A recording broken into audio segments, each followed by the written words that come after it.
am the host of the Yoga Vor podcast. I'm so excited today to be hosting Sharaka, brought to you also by I have to read this because it's such a long name, American Muslim and Multi-Faith Women's Empowerment Council. Sorry, I know it's AMWEC. That one is how yes, exactly. I had to write this one down, even though Sariah was on Grace the Show with her presence just this week. Anila Ali has also been on the show. And on 9/11, this coming Thursday, I'm excited to be hosting Dalia Ziada. Hopefully you guys all know her. It's going to be an amazing show. But we have an amazing show in store tonight. I'm so excited to have these four beautiful young people here with me. I had the honor and privilege of listening to Yousef speak at Sinai Temple on Shabbat, and I have to say it's the first time I have ever seen a standing ovation in synagogue. You're in for a real treat. These are four amazing human beings who are literally putting their lives on the line in order to stand with the Jewish people hand in hand in peace. So if you could just give them a round of applause before we get started.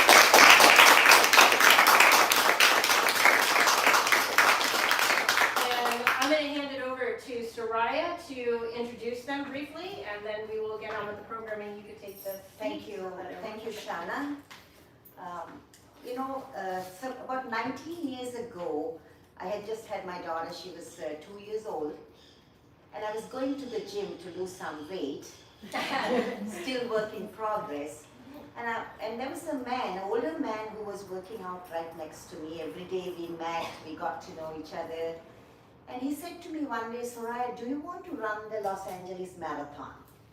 And I said, no, I'm not. I'm not a marathon runner. But I knew that he had decided for me. So there are times, that's a long story I say, but I'm going to cut it short. There are times in our life we have to believe, have faith and believe in someone else's faith until ours kicks in. And I say this with deep meaning because today, as we look around the world, we see challenging situations. People are not talking to one another, they don't want to be seen together. And I personally, I have so many stories. We as Muslims are marginalized and ostracized because we stand with the Jewish people, we stand with the state of Israel. So on that note, I want to welcome these my four brothers and sisters from another mother. And they will talk to you about what they do, and they're going to give us hope. Because if you know, in 2016, Donald Trump had a vision, and he called his attorney friend and he said, do something that some others have not done. And he came up with Abraham Accords. And then, as usual, the Palestinians, led by Hamas, they were looking to see what is in it for me, and they didn't like it. But the leaders of those Arab countries like UAE and the other countries, they were looking to see what is in it for my people, our people. Because they are tired of war in the Middle East. So these leaders, they're coming from those countries, all of them. They said, no, we are going to think different, we are going to act different. So I think that's a call for all of us. When we go back from here today, we are going to think different, we are going to act different. We are going to have lots of hope, but hope is not a strategy. We are going to take tremendous action. On that note, I'm going to welcome every one of you who came here today. I'm so grateful. Thank you so much to my friend, particularly Sonal, who came from Pomona. She had business, but she cut it short and she came, and then Lady from Michigan, and Sarah brought so many people here. Thank you. I'm really grateful. Thank you so much. Yes.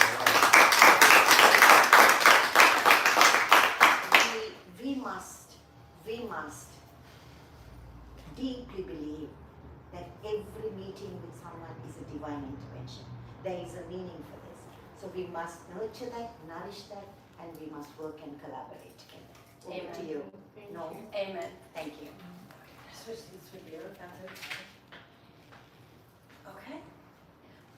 So let's go ahead and get started. I don't know if you guys have a preferred order that you'd like to speak, but if I could just ask that each one of you at least introduce yourself, give us a short bio, and whatever it is that you want to say to the world, the show is yours. I'll maybe just say a short word about Sharaka as an organization, and then we'll start with Yousef and go like this. Sharaka in Arabic means partnership. I'm Noam, the managing director of the organization. Maybe I'll say a couple of words later about myself, but about Sharaka in Arabic means partnership. And basically after the Abraham Accords were signed, like Sariah beautifully described 5 years ago, exactly 5 years ago, in a couple of days, entrepreneurs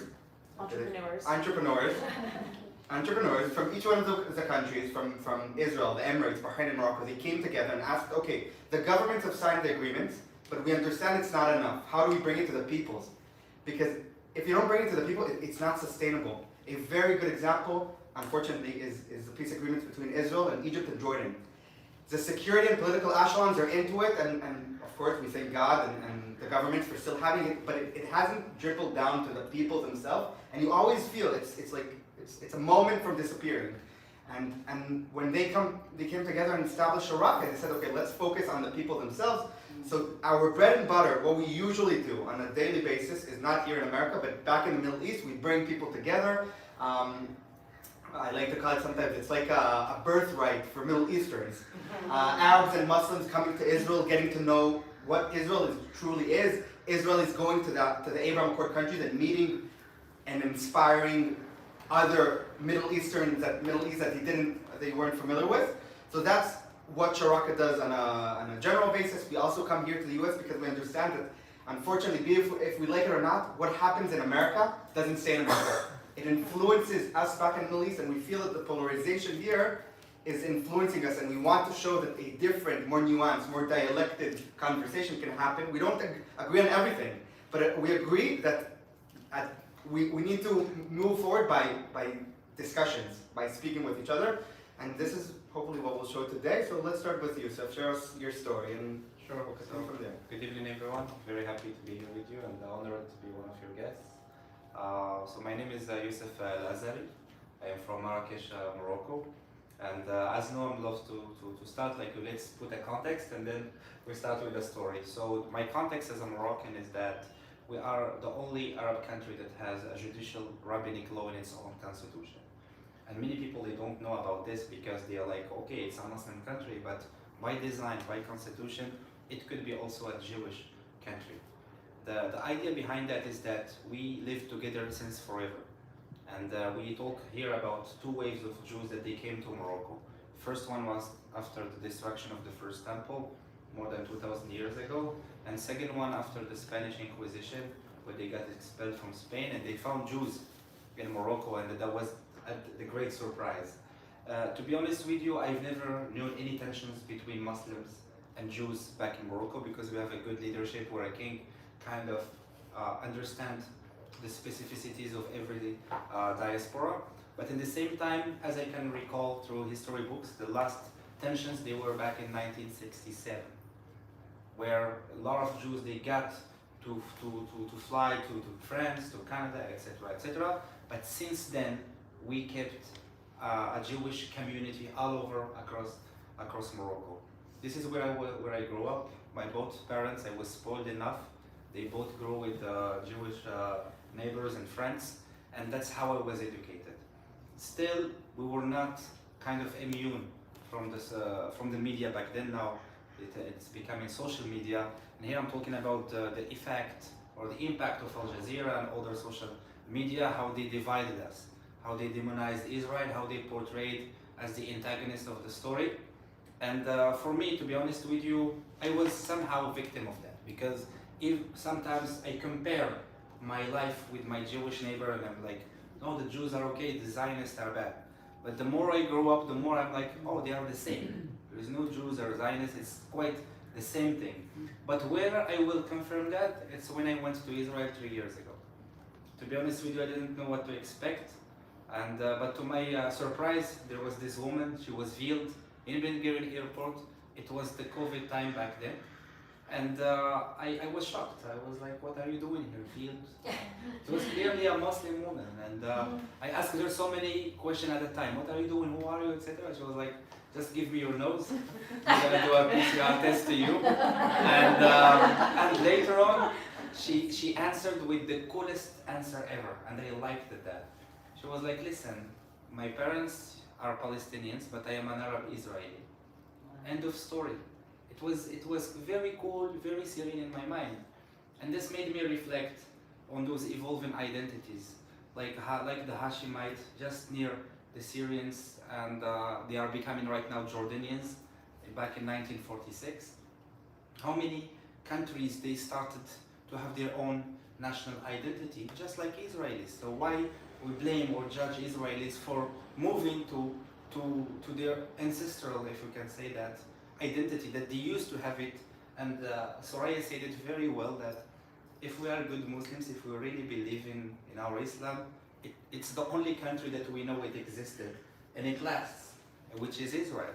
And even God said it in the Quran that we like to Banu Israel dwell in the land, which is a promise in Surah Al-Isra. And when the hereafter, or one of the signs of the hereafter comes, we will bring you in groups. And we believe in that. We believe that Israelis will go back there and it's their promised land. The problem is that there is what we call the religious narcissism. And everyone wants to believe that they are the best religion. And we in Sharaka, we don't want to fall into this trap. We believe that this world is enough for everyone, and everyone can practice their own religion. And somehow this is exactly the message I am here to share with you. Later on, when I came back from Israel, I went as a tourist.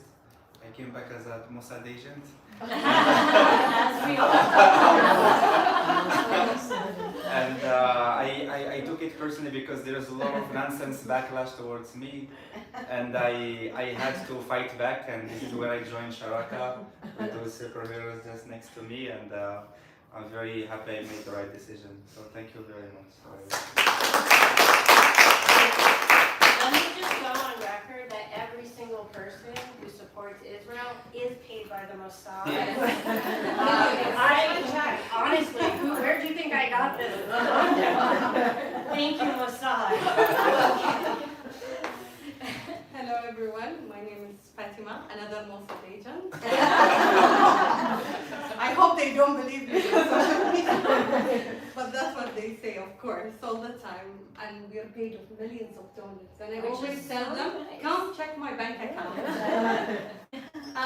My story started with curiosity. I always wanted to know more about Israel and the Jews. We had Jewish community in Bahrain, native Jewish community in Bahrain, but it was very small and they've always been considered part of the country. So we didn't have this hate toward the Jews, but because of Al Jazeera channel, as Yousef said, we grew up hearing that the enemy is Israel and the Israelis, the Jews in Israel, So I always heard this narrative growing up. Thankfully, my parents didn't teach me to hate the other. They never told me hate this person because they're Jew or Christian or Israeli. But being in that community, that's all you hear about Israel. So I always knew there is a different narrative we don't get to hear in a Muslim and Arab country. I told my parents, one day I'll go visit Israel. And they thought, never in a million years, it will not happen, let her dream. And then boom, the Abraham Accord happened, and Sharaka was invited. They immediately invite me to go visit Israel back in 2020, 5 years ago. So I told my parents, and they thought, oh no, she will go. So I immediately said yes, but of course I was afraid. My parents were afraid. The only thing that we know about Israel, it's a conflict zone, Jews hating Muslims, Muslims hating Jews, and that's it.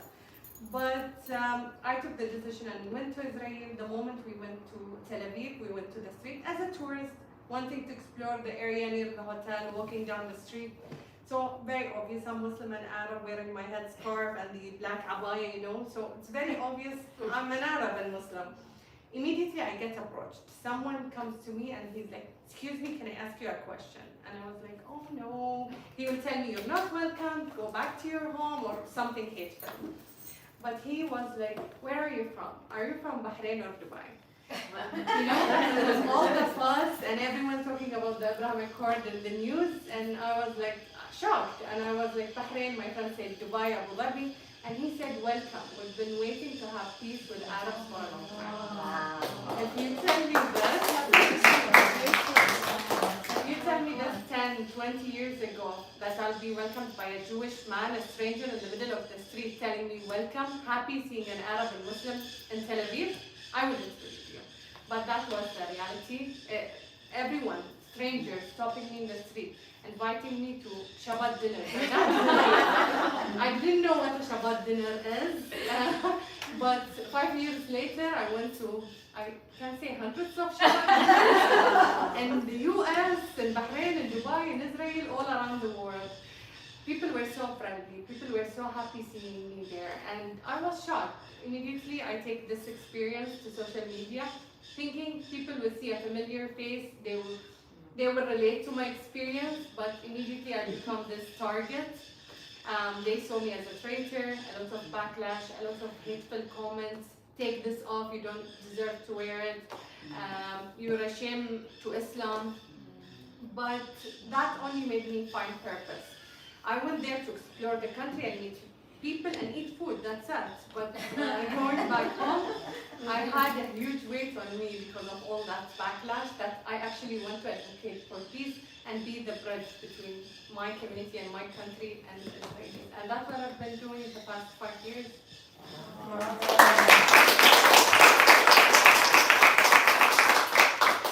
Hi everyone, I'm Mariam, and I think I'm a minority here because I'm the only Christian, I think. No, she's Oh, okay. You're still Yeah, I know, if we take the head down. So I'm a Lebanese Israeli. I was born in southern Lebanon, and my family is exiled to Israel. So I grew up in the Israeli society, and my community managed to assimilate and integrate in the Israeli society, but still preserving our Lebanese roots and identity. So just for context, in 75, Lebanon goes through a very brutal civil war because the PLO tried to overthrow the king of Jordan, making the decision of kicking them out from Jordan to Lebanon, changing the demography of the country from a Christian majority to Muslim majority, and causing and allowing them to fight Israel from Lebanon. So they created a country within a country, and they fought not only Israel, but they fought Lebanese people as well. So while a civil war was going on between Christians and Lebanese, in the southern part of Lebanon, it was a no man's land. We had no one to protect us from many organizations that were operating on our soil and against us, whether, slaughtering people, stealing land, and just doing anything to, control us in order to fight Israel. We asked Israel for help. So we were armed by Israel and with the approval of the Lebanese government, and the Southern Lebanese Army was created. So my father was a commander in this army that first fought Palestinians and later on fought Hezbollah. So this army is the last army that actually fought Hezbollah on a Lebanese soil. So in 2000, when the IDF withdrew from southern Lebanon, we had to run away. So we have a background. About the wild parrots that literally take over my street at this time every night. It's the parrot. They're wild parrots, Wild parrots, yeah. Sorry about that, they're not mine. White parrots. Yeah, they're the Mossad parrots.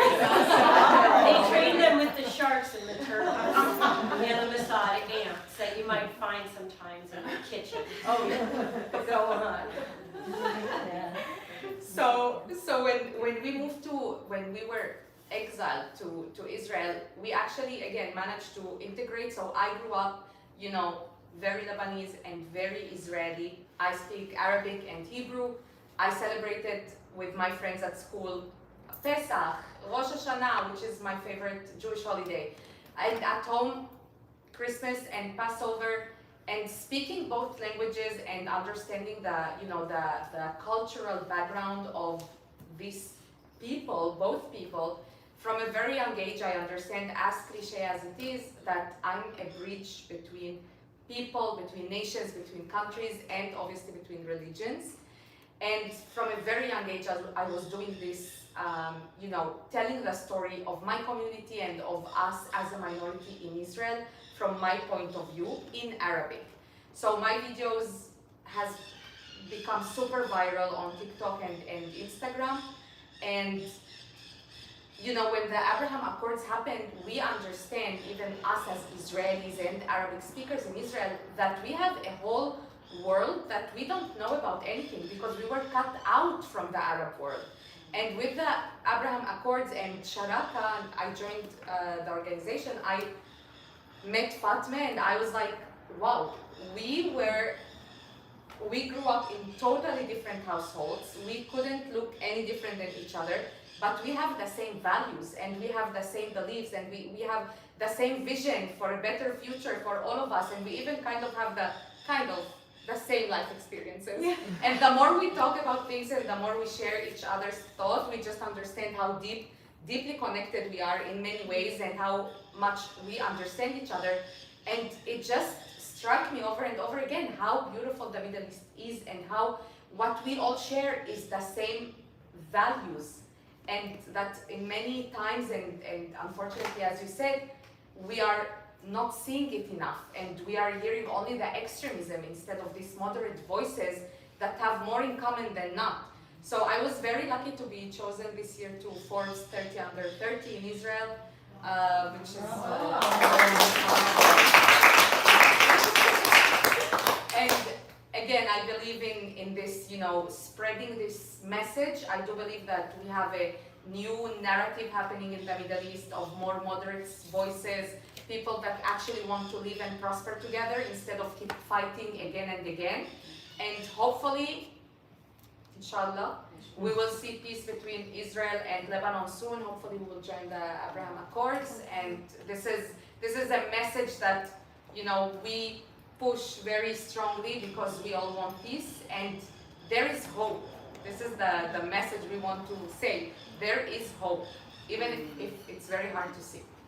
Thank you very much. As the least interesting person on this panel, I'll talk very shortly and concisely. As I said, Noam is the managing director of Sharaka.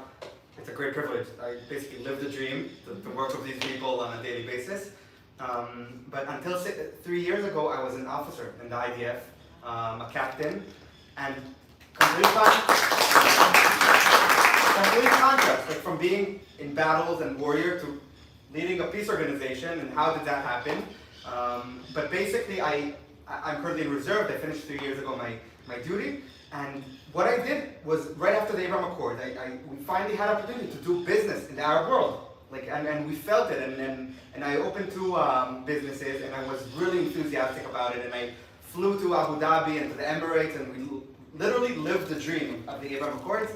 And a couple of weeks before October 7th, to be honest, I never told this, but a couple of weeks before October 7th, I was in Abu Dhabi, and I told myself, now I just need to go to Gaza. I need to visit Gaza. The market, unfortunately, my wish came true. Not in the good context that I wanted, but on October 7th, like all other Israelis, I woke up to the sirens. I opened my telephone. I understood Arabic, so I understood there are hostages inside Gaza. So I drove, like many other Israelis, as fast as I can, without being called to the Gaza envelope to fight the terrible Hamas terrorists, who, as we know, as a matter of fact, and I saw it in my eyes, they massacred everyone: Muslims, Christians, Jews, children, elderly. They didn't care. As long if it's a human being, we'll kill him. And on my way there, I thought, oh shit, my business in the Emirates, our thinking about the expansion to Saudi Arabia, everything was ruined. Of course, when I saw what's happening in the Gaza envelope, I understood there are worse things that can happen in life except my business. But then I understood that the only real revenge, the only real result of this war has to be the expansion of the normalization. If Sinwar, who thank God is currently in a refrigerator somewhere in Tel Aviv, if his goal was to cancel the expansion of the normalization, all our goals, Americans, Israelis, Abraham Accord countries, we need to come together to see that we conclude, that we finish the expansion, that we create a regional integration, as Sariah mentioned, because this will create a de-radicalization all around the world, in Israel, in our countries, in America. Like what's happening is because this process has stopped. So I commit my life to this peace revenge, and hopefully we'll see it happen. And our eyes on the ball has to be Saudi Arabia. Once Saudi Arabia and Mecca and Jerusalem will come together, we will show Islam and Judaism. There's nothing that contrasts between them. 80% of the ideology and theology is the same. Then we'll see a completely different world, and that's what we're working very hard to do.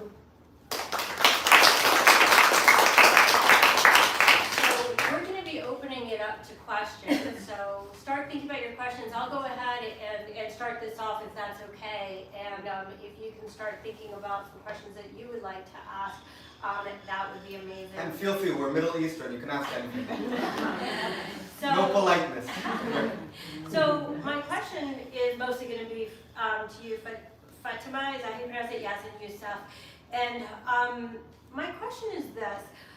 The governments of Morocco, Bahrain, and obviously UAE signed the Abraham Accords, and the peace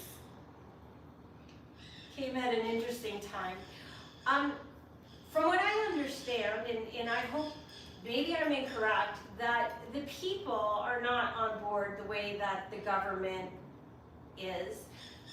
I say is lightly, I would call it about as cold a peace and maybe a little warmer than Egypt and Jordan, but based on what's going on in the United Nations, I'm concerned about the future of the Accords, to be honest. So can you tell me a little bit about the popular feeling, forget about the government, just the population, how do they feel about the Accords, about Israel, and how do you see the future of the Accords, specifically in Bahrain and in Morocco? Okay, so I will talk about Morocco because you're right. It feels like there are two speeds, like the governmental monarchy speed and then the people speed. Speak up. Yeah, in a way that how the monarch, how the king wants to sustain a sort of peace in the region, it's not the same speed as the people might perceive it.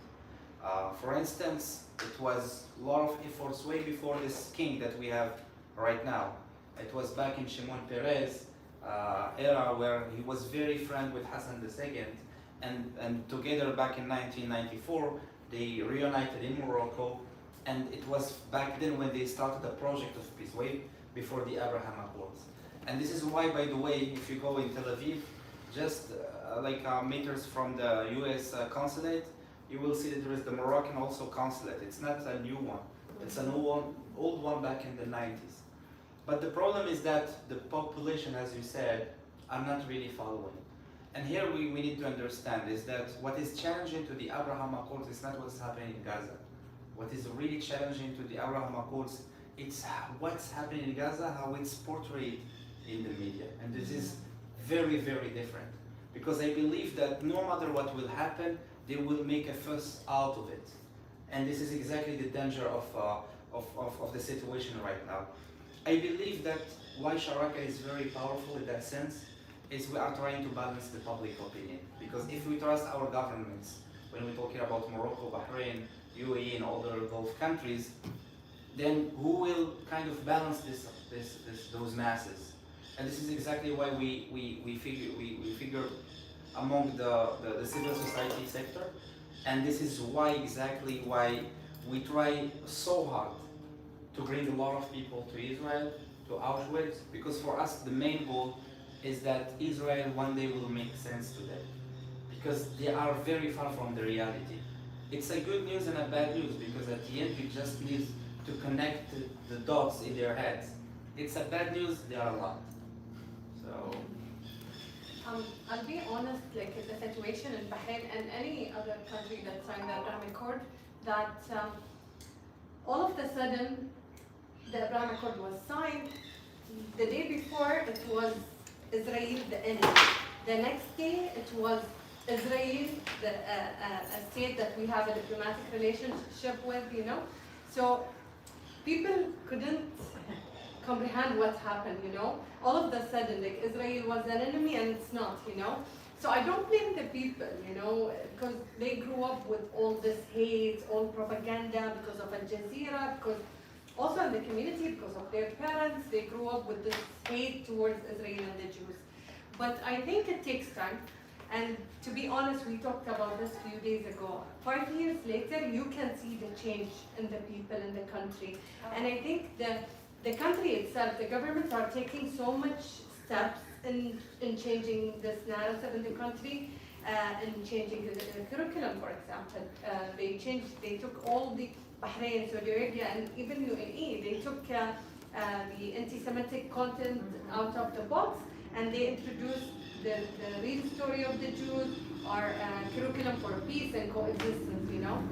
So people are changing their minds slowly, and if you notice, like the past few months, even if we have protests and we have the right to protest in Bahrain, it's only 100 people, no more, you know. Wow. Yeah, it's not like huge or hateful like it is here in the US, to be honest. And in the same time, people after October 7th are changing their minds so much more, because as they saw Hamas committing things in the name of Islam and saying it's in the name of Islam, people even from Kuwait that are not related to the Abraham Accord spoke up and said, what Hamas did is not right. How can you kill a baby or a woman?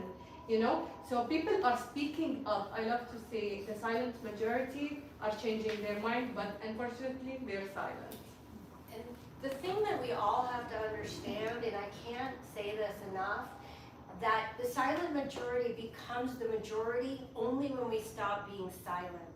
If everybody speaks up, nobody will be afraid to speak up, and that's why it's so important that everybody in this room and everybody on this podcast take that brave step, start posting, start talking, start having the difficult conversations, start building bridges, because the majority means nothing as long as we are silent. Thank you for not being silent. I do want to ask you, Mariam, actually, I'm assuming you still have family in Lebanon. Yeah. I actually do know some Christian Lebanese in Lebanon. I was shocked that they came out strongly in support of Israel. Shocked, because I thought for sure, particularly with the last year of invasions basically into Lebanon. So what can you tell us about Lebanon, first from the Christian, but also there's a massive transformation going on. The government is really trying its best to rid the nation of Hezbollah. What can you tell us about Lebanon? Great question, and thank you for addressing it, because so Lebanon is very divided. There is no consensus. We are not surprised that actually the Christians stand with Israel, because we as Christians, we had the same things done to us by terrorist organizations. The majority were Palestinians, whether the PLO and other, you know, they had other names, but we had many things done to us. That is exactly what happened on the 7th of October. So it's not a surprise. And also for Christian Lebanese, we were very close to have peace agreement with Israel in 82, and then the president was killed. So for us, we wanted peace relations with Israel. We never saw Israel as an enemy. We never saw it as an outsider. We wanted this. But again, the Arab world put a lot of pressure on Christians and on other Lebanese that actually wanted peace in order to stop it. So now what's happening, that actually the 8th of October, when Hezbollah decided to start attacking Israel, the Lebanese people were actually very happy that Israel is literally, like, you know, killing the heads of the snake, as we say, because this is what Lebanese people were fighting for with no power, unfortunately, because the Lebanese people are, they were hijacked by Hezbollah for so long. They were, so weak, and Hezbollah is very strong. It's a country within a country, unfortunately, with a strong army and terrorism approach. So people were afraid, but now we hear a wave of new conversations, of taboos that are not taboos anymore. And yes, you are right, we hear it in the news. People are saying we want peace, we are ready for peace. We have a president after almost 3 years with no president in the country. And the fact that the USA is supporting and giving support, Israel is attacking and again, trying to, or actually really hurt Hezbollah in a way that its power is really diminished right now to a certain that we never saw it before. All this is making a change in Lebanon. That's why I said that I'm very optimistic, and hopefully it continues like this, because it's very hard actually. And there is a fear right now in Lebanon of a civil war, because again there is a very nuanced power that need to be kept in the country between Shiites, Sunnis, and Christians. And this power, always works. Sometimes the Christians are stronger, sometimes the Shiites, sometimes the Sunni. So hopefully we will be able to disarm Hezbollah and have, a sovereign country and hopefully agreements that actually help the Middle East. So a lot of hope coming out of three people. As I hope everybody knows, Hatikva, which is the national anthem of Israel, literally means the hope. We're looking at it. Let's open it up to questions. Does anybody have a question that you would like to ask anybody on the panel or everybody on the panel? Yes. Well, first of all, I want to commend your parents because they did. Because we all know that it begins in the home with the kids, and the fact that your parents never said negative things about Israel and Jewish people is a testament into it itself. My question to you both, and perhaps you, is how do we as Jews build the bridge? How are you moving forward to communicate to your relatives, and how do you explain to them, how does that communication and bridge building work? I'll be honest with people like my friends and my family. Trust is the most important thing. If you can't build a trust with a relative or someone in your community or in your university or whatever situation it is, because I love to mention one of my friends that was always a very anti-Semitic person. I love, of course, all of us lose a lot of friends and family doing this job and siding with Israel and the Jews, But this friend, because she trusts me a lot, she didn't get out of my life, and she believes if I say something, it will be the truth, And I only invited her to meet the other, So after the trust, just meet the other. I will not feed you propaganda or force information on you, and you will say, like, I'm brainwashed or something, by the Israelis. Come and meet the other. So when I had Israeli delegations coming to Bahrain by Sharaka, I told her, she has so many questions. I told her, listen, why don't you come and meet them? And she was like, no, but I don't want to be seen with Israelis, so on and so on. I have to mention, she prays 5 times a day, and whenever she prays, she says, may God destroy Israel and the Jews. So she's like really hardcore anti-Semitic person. So I told her, come meet Israelis. And she was like, no. I told her, come, good food, luxury restaurant, we love it. And she came for the food sake. So most of the delegation were Arabs and Muslims and Christians. There were only 2 Jewish people. By a coincidence, I didn't plan it. She went and sat next to those 2 people. She talked the whole day with the dinner and so on, and she came later to me and she said, Fatima, I can't believe this. And I was like, what? I thought something wrong, And she was like, they're just like us. I was like, of course they're just like us. She's like, no, I mean, their values, they even look like us, their skin tone, their hair color is dark, their family values, even the religious side is very similar, Islam to Judaism. And she was shocked. Immediately, she changed her mind, and I always like to make fun of her. She's a recovered anti-Semite person. She stopped saying that prayer, and she became friends to those people, you know? That's amazing. So- What did they serve for dinner? Food is a bridge. So I love saying this. Trust and allowing yourself to be in a very not comfortable place to meet the other. This will build the bridge. And you're with your parents? My parents, Your relatives? Like, my relatives are very curious people. I didn't lose any friend like Yousef. Yousef was kicked out from WhatsApp groups. I wasn't kicked out of any WhatsApp group, so Soon. no, 5 years later. But they say it out of curiosity. Like, what do you do with these soldiers? I'm like, what do you mean? Like the baby killers or so on, you know? And I keep telling them, like I explain things to them. Some of them say it in a much nicer way. What are you doing with the Jews and so on? One of my cousins went to my mom and said, why is Fatima saying good stuff about the Jews? And my mom said, they treated her well. What do you want her to say? Like, if you're a real Muslim, you would say the truth, you know? So thankfully, like, my family was always asking questions the past 5 years. Like, until today, they ask me a question. Whenever I take a video, they ask me a question. My parents, like, they always have trust in me, you know? So they're always curious. They ask me about people that I travel with or so on, or about Israel. But yeah. For me, I will add to what you said, since we are not very far from Hollywood, is that I believe that culture is very important. As I like to say, I think the last Israeli to be hated by those Palestinian mobs was Gal Gadot, because they tried so hard to convince themselves that still she's a wonderful woman, and then they forced themselves to hate her because they are very into this hatred culture. But still, I'm very curious about how culture can really bridge gaps.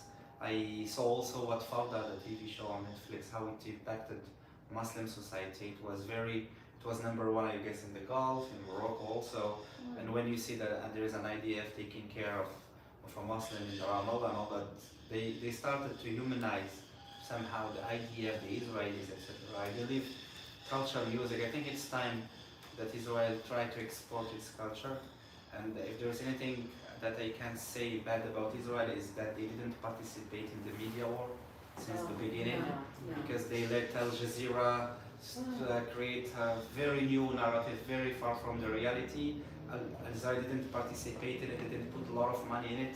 We have millions of dollars that are spent by the Qataris and by other... But we own the media. I know. Well, You don't do it well. in all honesty, everyone likes to joke about the Jews controlling the media. But in all honesty, because obviously this is something that everybody's talking about, it doesn't matter how much money you put into PR if the media refuses to report it. Exactly. And so this is what we're actually up against. There was a very famous article written in Tablet magazine in 2014 by Mati Friedman that literally outlined the media strategy to push down any stories that showed Israel in a positive light and replace it with Palestinian, we'll say, stories. So this is something that people have to understand. It's more than media strategy because it's not being reported. The Prime Minister does have daily briefings. The IDF does have daily briefings. COGAT does have daily briefings. We have Elan Levy, we have Jonathan Karikas, we have Shana Meyerson. There's a lot of us who are way bigger than I, Hillel fools, who are speaking their faces blue. The problem is that the lies that have been spun are so outrageous, it becomes impossible to defend yourself against such insane lies. So the problem, I'm not going to say that Israel does not have a PR problem, but I am going to say that it's the world that painted them into this corner. Yeah, and this reminded me of United States after the Iraq War, and how they had this concern that right now we are losing a lot of Arabic masses, and how we can get along with them after the war. And they believe the whole narrative built on the American dream, the green card program, and all those things. It somehow brought them there. Of course, Israel cannot do this for Arabs, but at least I believe that it's time. Something we started with Sharaka, like with those cultural exchanges and programs. I believe that university can really get involved in this. We see very few universities who partnered with Israeli universities, but I believe with those exchanges program we can prepare like the future leaders of tomorrow. So, Amen. Amen. I am praying that the Mossad parrots are not louder than we are. Guys, please do speak up. I was not expecting this to go on for literally exactly when we started to now. And this is another reason why I don't usually leave the windows open while we're filming. Okay, question. Yousef, I have a question. I'm wondering if you had any experiences like Fatima with friends that were curious and either be positive or negative, that you were able to share and Well, somehow I lost half of my extended family.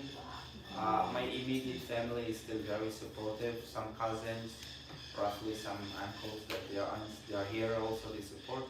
But most of them, like half of them, I lost them. As she said, she was not joking. I was kicked out of the WhatsApp group of the extended family because of being Zionist. And but I believe that those people, they just paved their way to hell with good intentions, and I believe that they were very emotional and they saw people dying in Gaza, and that's it. They are very symptomatic, if we can we say it in English? Sympathetic. No, it's symptoms. Symptomatic? Yeah, That's dramatic. yeah, symptomatic, yeah, like they just see the symptoms of the war and they react to it, but they don't see the roots. They don't see that Hamas instigated the war. They don't understand the reality or the nature of Hamas, how they always wanted to perpetuate this war, and it's becoming their own business. So I don't blame them after all, because they are just reacting through emotion to what they see on the media. But for me, it is my duty to all the time to discuss, to show them the truth. Recently, there was a funny video Noam shared with us. I think Haitham shared with us about the Nutella store that just opened in Gaza. And I shared it also with the family who ate me. I was like, this is the bunker you are talking about? Yeah, those people are having better life than us in Morocco. Like, what are you talking, I swear? And to face or to challenge their thinking about what's happening in Gaza, it's a long challenge, but to be honest with you, when you do things with integrity, you still find the power to do it somehow. Pleasing them will not do me any good either. So. I just want to make a comment. Please speak up. Yes. The parents are loud, so we need to be louder, and we really need to be louder. So go crazy. So 3 of us are Muslims, and you know, 2 of them. Fatima. Counted herself, I saw. You're taking me out of Islam like creative. Maybe himself. No, sorry. So there has been a systematic teaching of Jew hatred in our community. I really own that in a very sad way. And I want to all the Jewish friends who are listening, there's some freshness, there's some depth, there's some humanity in the Jewish people that you would say still you would reach out to us. Instead of saying, oh, the Muslims, they're haters. So I just want to make an appeal, don't lose that. Don't lose that. That comes from, it's a gift of God, you know. So to open yourself and to want to be in friendship, want to be in community with the Muslims, because when you do that, we get lot more courage. Am I right? Yes, because I would be very sad if our community has habitually, perennially, historically been teaching hatred. And my line of work is also very narrow in that sense. I want to highlight the theological legitimacy to Jew hatred. That we need to talk, not in a way of pointing fingers, but in a great lament, How did we miss this? Who are our religious leaders? They just legitimized it, and that's not right. But so let's have Rachel go, and then you can ask another question. I'm glad that you're so involved. I think someone started to touch on it, but maybe I'll ask it a bit more directly because I am curious. Obviously, I'm Rachel. I work with these amazing people at Sharaka, and I've seen, incredible Muslims and Christians from around the Middle East, speaking up, speaking to Jewish communities, speaking up for Israel. And I'm curious if you have any thoughts of what can the Jewish community be doing for the Muslim community, because obviously this isn't one-sided. Obviously, yes, there's a lot of hatred and anti-Semitism that's growing in the Middle East, but also I think in Jewish communities as well, we also have our own biases and things. Again, from looking at the news, it definitely is both-sided. So just curious as for Jewish people here or listening, or just what do you feel like is missing from the Jewish community in order to kind of help build this from the Jewish side? Because obviously changing curriculums and expanding the accords in ways to help increase Jewish education and Israel education in the Middle East is important from your side, but what can the Jews really be doing to kind of help with their side? Because again, in building bridges, it's not just one side. We need to also bring it from the other side. That's a great question. I'll try to answer just because I grew up in the Jewish society in Israel and I can see things from both sides. I do think that many Jews are finding it very hard, obviously, to see the others as more than just, their religion, and many Jewish people are very closed in many ways to the conversation, to understand that there is another point of view from outside that is not perpetuated to them in the right way. And it has been going on like this for many years. There is no direct messages in Israel against anyone. Like me, I grew up, I studied in a Jewish school and there were never any hateful comments toward anyone, but there is always the thought that, oh, everyone's hating us.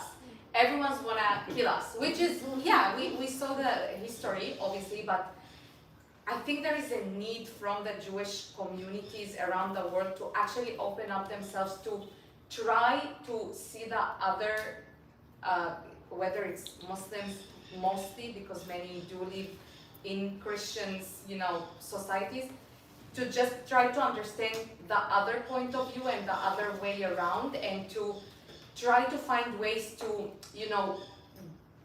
build the bridge over this, instead of just closing themselves in this oh, they wanna kill us.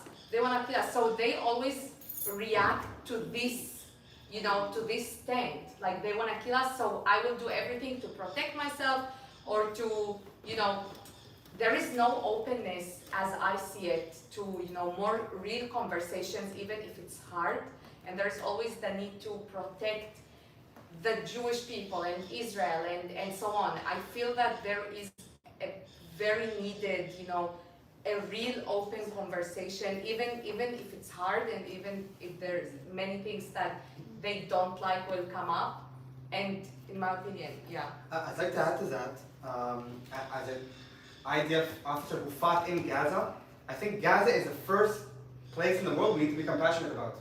And say it publicly that maybe even a majority of the people there are enemies, but the few, like our father Abraham, we need to find the few who aren't part of Hamas and feel compassion and feel. And although it's not our responsibility, I say explicitly and publicly that IDF soldiers do the most they can to protect lives of civilians, and we're proud about that because we feel compassion to a human being. So in the years to come, and there will be very challenging years with the Palestinians, I think starting with compassion, even if it's critical and criticizing the other side, is the first step to go. Thank you. Okay. No, you can go first. Duke it out. So my question is, what is your ideal audience as Sharaka, am I saying it right? Who do you want to be in front of? Do you want to be in front of American college students, Jewish students, Arabs, mixed? What's your ideal obviously us first. But what's your ideal? Who do you want to be in front of? Or it doesn't really matter. I'm just like. So after this perfect audience, Exactly. Yes. no, our aim in the end is college campuses and the non-Jewish American audience. We understand it's strategical, it's important, it's future America. You need to talk with them, engage with them actively, and that's what we do. We've done in the last couple of days, and we'll do it very tirelessly in the next couple of days. By the way, we sometimes have the privilege also to go to mosques and churches, and we understand that there is the most important conversation. I will say that in the current American Jewry era, it is important also to it's not even preaching to the choir because people are feeling so unconfident with their point of view that even talking with Jews is important, and we find our time to do also this. And I think it's important to mention also on social media we reach mostly Arabs. Arabs that see our videos and go viral, Mariam and my videos and others back home. Most of our audience are Arabs, and that's I think what changed their mind. You know, they become curious, they watch our stories or whatever, reels, and then they come asking questions. Of course there's the hateful comments, but by time they change their mind, they open their heart and they come forward to ask questions, and I found a lot of people changing their mind the past 5 years. Which is a good opportunity to state, follow them on social media. That's the way. Send me the links, I'll put them in the And show Fatima notes. just published a book about her travel to Israel. So you can find it on Amazon. I'll put everything in the show notes too, so make sure that after you send me all of your links, every link that you've got, we'll put it in the show notes. What's the including book links. Can I say Yeah. quickly, we had the pleasure of hosting them at the Iranian American Jewish Federation like Nice. a few years ago. Fatima blew me away that evening. Everyone did. Dan was there as well. And who else was there? Ahmed, what happened? I don't see any of his stuff anymore. But he's still He's active. still active. He comes Behind the scenes. Behind the Fatima scenes. saw it. I mean, exactly. And so we're Persian, so we know what it is we had to also flee our homeland. Yeah. Because of same thing. So I just want to applaud, that's all I have to say is applaud you. I'm so impressed. You guys, they're like, when we met them, we were, whew. Truly you're a gift. And Sariah as well. Sariah as well. Yes, a lot of grace. Yes. As far as your religious leaders, do you speak to religious leaders in your community, one? And two, do you find support from your religious leaders in sharing this message? Because from the Jewish perspective, we don't see that. So it's kind of open to all of you to answer. I don't know if someone else wants to mention this, but I saw this change in our religious leaders in Bahrain, in UAE, in Saudi Arabia, and even Kuwait, which is shocking. They're outside the Abrahamic Accord, Saudi Arabia and Kuwait. Especially after October 7. They changed their messaging a lot. You'll be shocked, but unfortunately you don't hear about it. But for us back home, whenever I see a religious leader very respectful in our country or any other Gulf country saying something against what Hamas did, I'll be like, wow, this is huge, you know? But unfortunately, people like in the US or even Israel, they don't get to hear about that. Yeah. You know, we've organized two interfaith dialogue. One was 2 years ago somehow,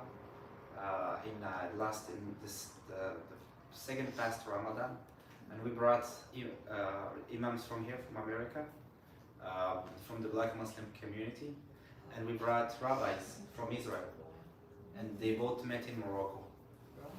And the idea was, I think I will share with you one takeout I had from this experience is that you don't have to be less Muslim to accept the other or less Jewish to accept the Muslim, but you can be more Jewish and accept Muslim and more Muslim and accept Jewish. And because when you see religious leaders, they get along from a religious in a religious dynamic when they challenge the popular learnings right now. And I saw that, and Noam just led another interfaith. You can talk about it in Berlin. We just held a very big conference in Berlin, which we bring religious leaders from all around the region, from Saudi Arabia, from Syria, it was a crazy journey to bring them. And of course rabbis from Israel, and we truly focus on that because I think in the West, people don't understand how significant this is. Spirituality, religion, some say it's part of the problem. We know for sure it's part of the solution. You need to bring them to the table. They influence the masses. So we really focus on that in our work. Yes. What strikes me as we're gathering, and I'm extremely tender-hearted about this, but I grew up the daughter of a United Methodist pastor, and I'll just summarize it by saying we led from the heart, never from the head. 35 people came to live in our home over the course of my lifetime with my parents, Sariah being one of them. I teach in a school district in Michigan, between 70 and 90 languages are spoken there. Many from Egypt, many from Israel. In speaking from a place of admitted ignorance. I am right here right now, and I'm not here. And I'm not aware of the division. I'm not even in that headspace at all. It doesn't mean anything about any sort of arriving at anything. I'm just so in love with humanity because my Savior Jesus taught me to love people. I'll deal with everything else. You just love people and lead from here. And so there is no other to me. You're other because I'm curious that you grew up somewhere else. But just speaking from a place of hats off to my amazing mom and dad, I was never trained up here to even see the other.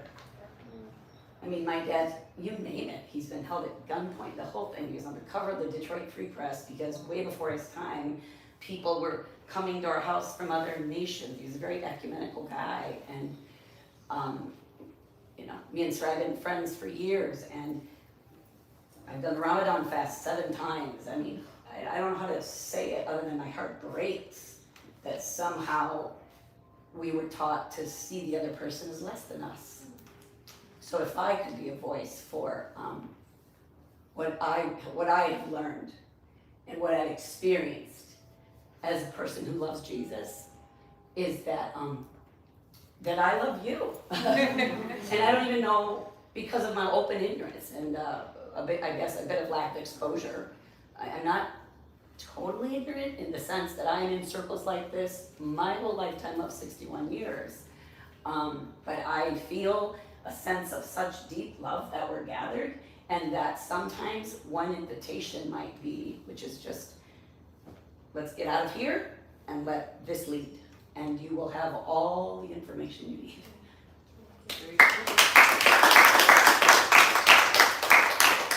That's so beautiful. If I could add to that, as a Jew growing up in the shadow of the Holocaust, I'm much older than all of you.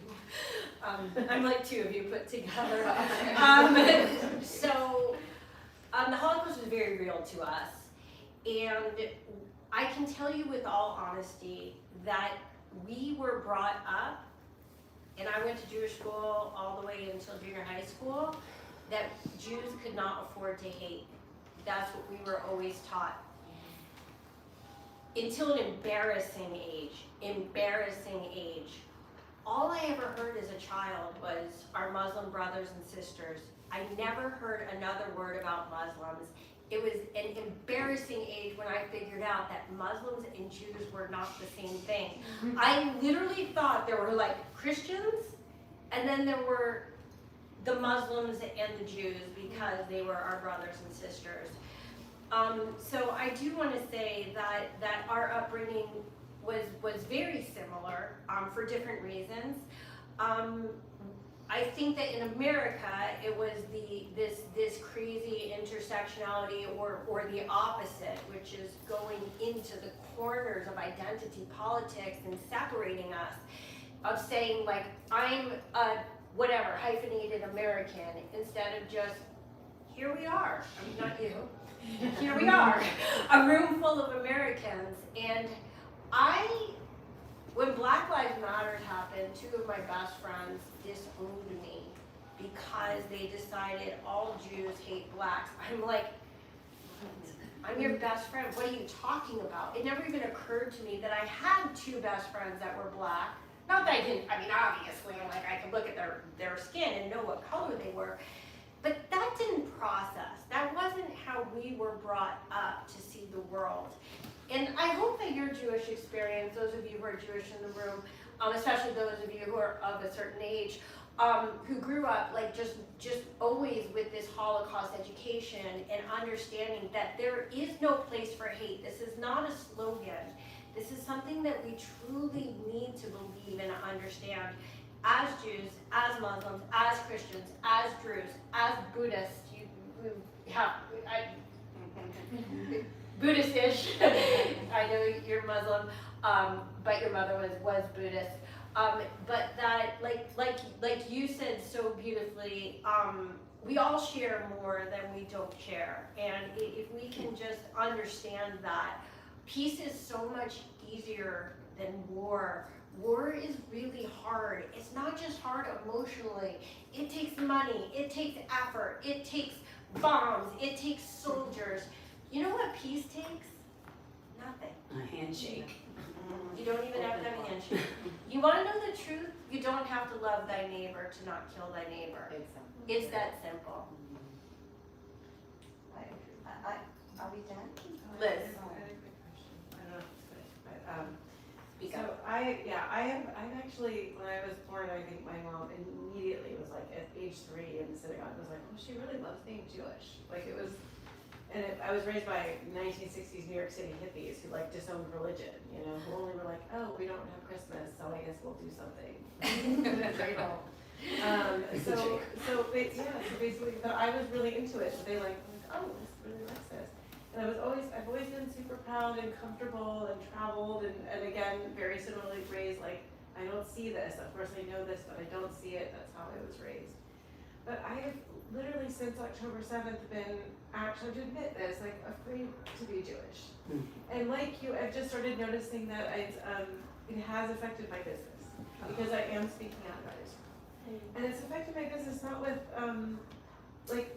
not necessarily with anybody who I think is more, I went to a very liberal arts school, I grew up in West LA, so these are people I went to college with, people who've never even been to the Middle East and are from like the middle of the country here, you know, and they're starting, it's getting worse. I'm following their posts and I'm trying to be supportive, but they're posting stuff about, like I literally just reported on one of them about the Mossad. It's a crazy, just completely lunatic, you know, on social media, what do I do with people that have been good to me and my family, have been friends, have been trusted people, I thought allies until all this happened. And then, do I respond to these posts? Do I say something? Do I ignore it? Do I cut them out of my social media world, but not my real world? What do you do about that, I guess, or what do you recommend as social media experts? I think that We have different approach. Look, I believe because obviously my background and my story was very and still very controversial. So I believe that you just be you on social media. Some people don't understand how to put their thoughts and feelings apart, and obviously this war is just taking all over us. Like as we said, psychologically, mentally, I do believe that you just post yourself and what you believe in. I don't think that anyone should compromise on himself and his beliefs for anyone. And the stronger you are, you bring hope for, and you give hope for other people that are exactly in the same situation as you. This is how I see it. I would say maybe you can try to make your content in a way that talks to many people, like instead of just talking about Israel, saying things that are, you know, international, make it people understand that, for example, you know that Jewish and Muslims and Christians do this and this and this, and in this way, whoever watches the video doesn't need to immediately get into his own, you know, bubble, and it opens up for a better conversation that is not extreme. This is what I would say. I think the most important thing, don't engage on social media. Right. No,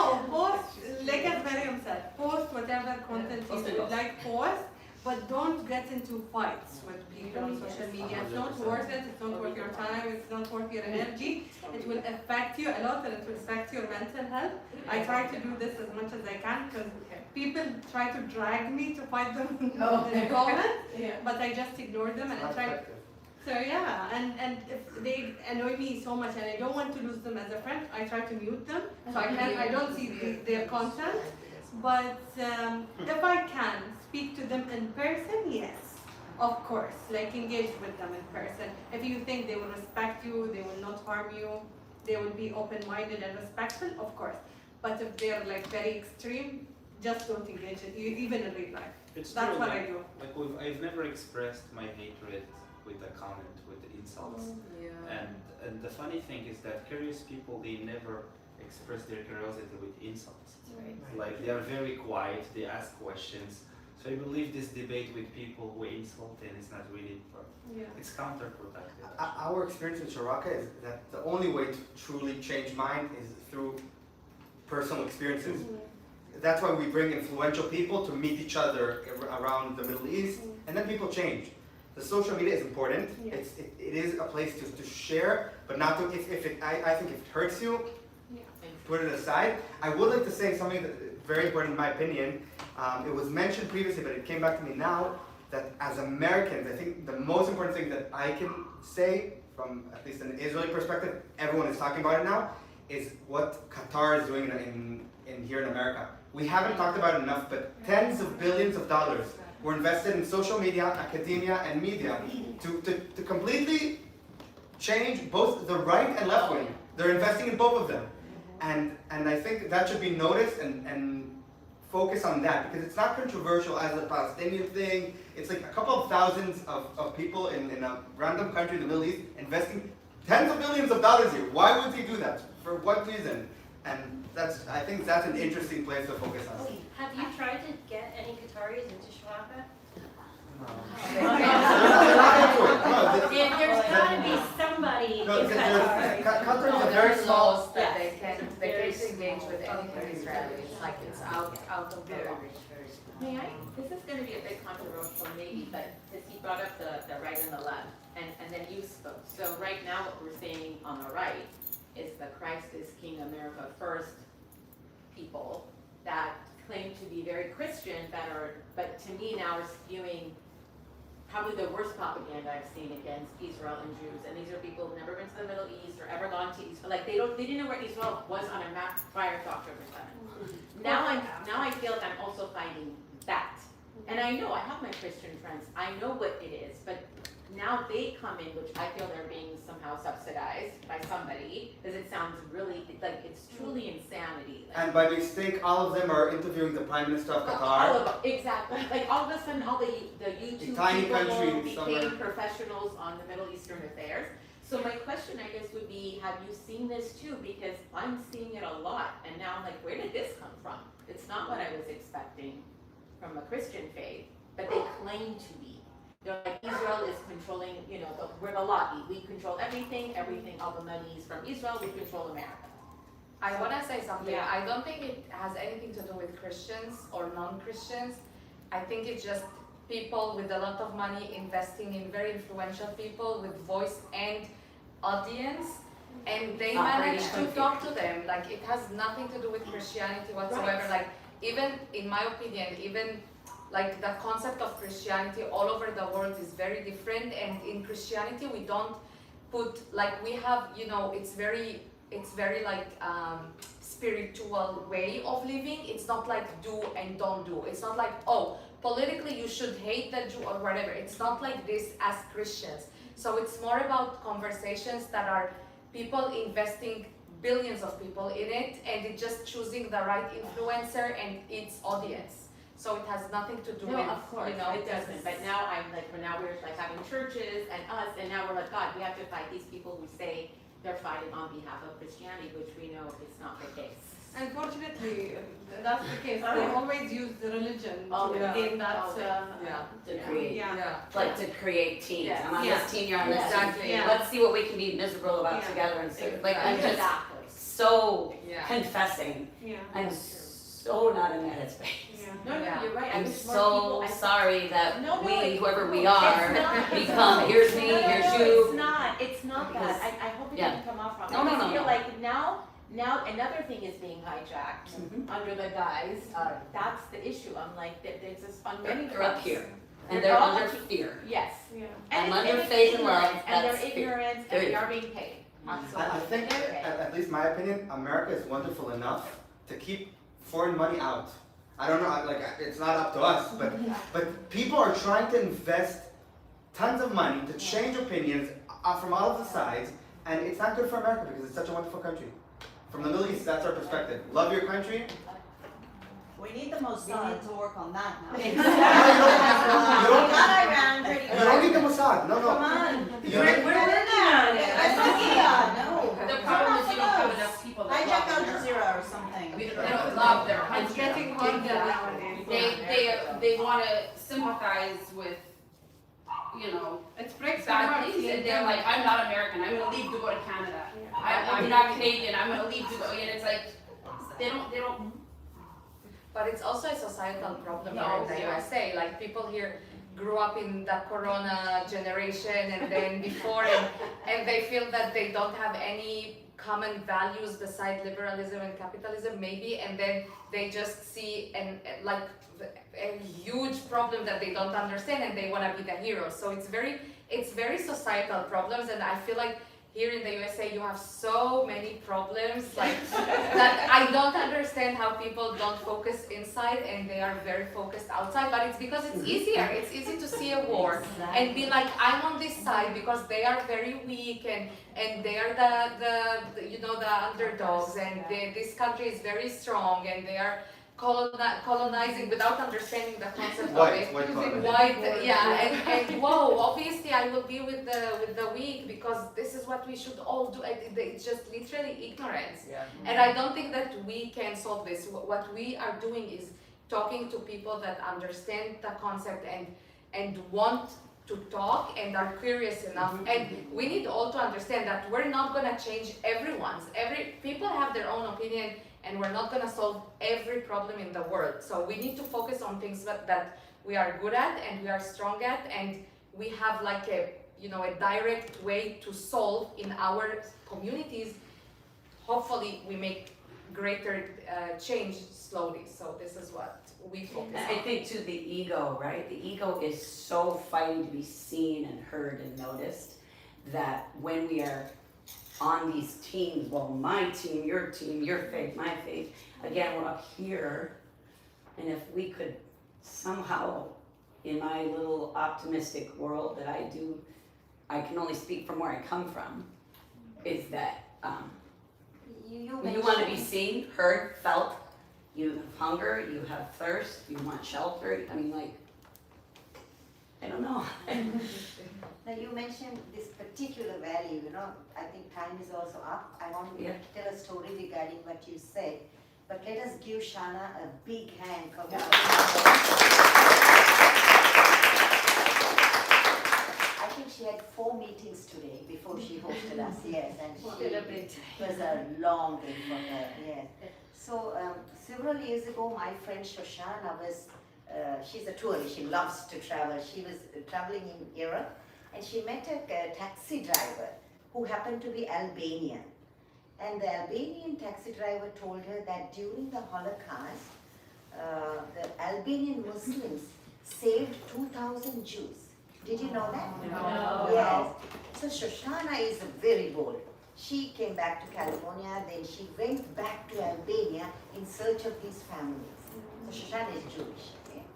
So then she found the Albanian Muslims the children, family, who had saved the Jews during the Holocaust. So the point to make is that we all know this story, Muslims are standing by you. Please say that, amplify it, yes. And for me personally, the goal is I need Jewish students to know we are with them. They are thought of, they're loved, they're cared for, and they're protected. So the story being that during the Holocaust, Muslims saved Jews. Yeah, and I was telling this story to another person somebody introduced me to. I didn't know he was a documentary filmmaker. He said, Sariah introduced me to Shoshana, now they're going to do a documentary on this. So these stories matter, so we want to plant these stories everywhere. Thank you so much for coming. Somebody said to me, when I was trying to get a speaking gig, they said, is she a jihadi? Can she take an oath that she's not a jihadi? So things are really rough for us. Yeah. So we have to keep our heads high and keep ourselves strong and really surround ourselves with friends who care about us. Yes. And Sonali and I, we are from South Asia. 63% of Muslims are from South Asia. We have not, you have not heard enough from those Muslims. We only think it's the Arabs. You made a great video about that, by the way. Yes. It's a fantastic video. So what happened in South Asia also, Sonali, correct me if I'm wrong, Israel didn't step in to disrupt the narrative. They told the story that Al Jazeera was telling, and Jewish organizations also didn't. So we are doing some incredible work in that regard in South Asia to really take back the narrative and be a source of information for South Asians. Sonali, you had to say something? Because no, I was just going to say, because everyone here, Sharaka, you guys seem to be very young, and I'm much, much older. And I have come to the point in my life where I want to take on people who aren't already converted. I want to take them on. That's who I take on. And in Sri Lanka, what I'm constantly doing, of course via WhatsApp and so forth, is lots of Jewish people come now to the east coast of Sri Lanka because it's fabulous.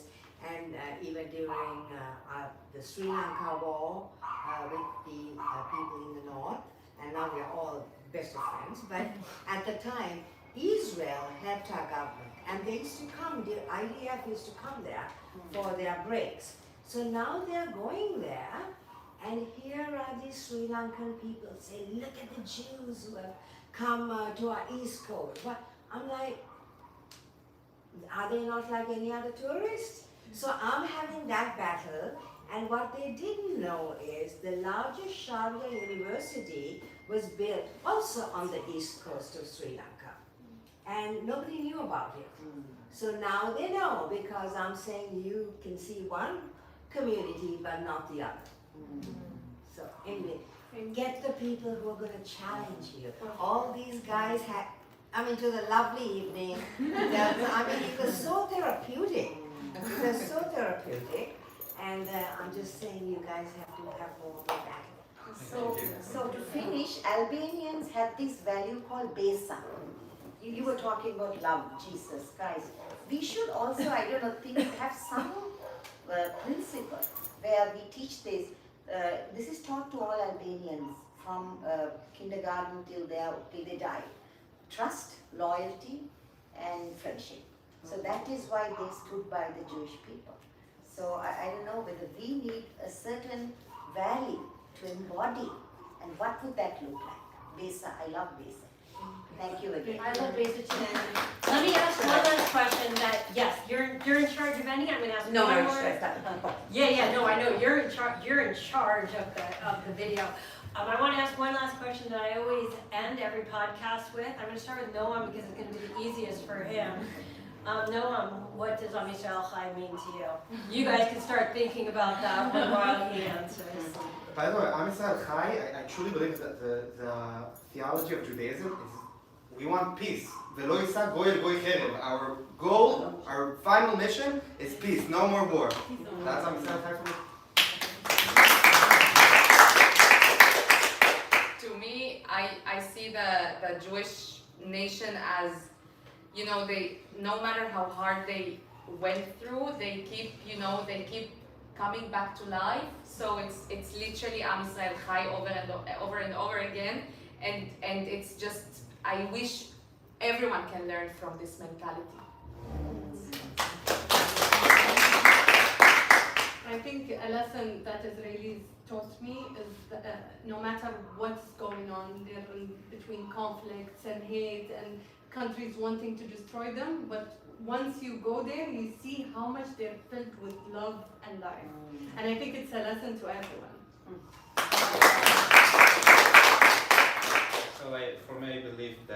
far from politics and from regional conflicts. And you talked about Noam Jewish theology, I talk about Muslim theology. Just focus on Muslim theology, it's easy for me to say I'm Israel-Hamas. I mean, it's there already.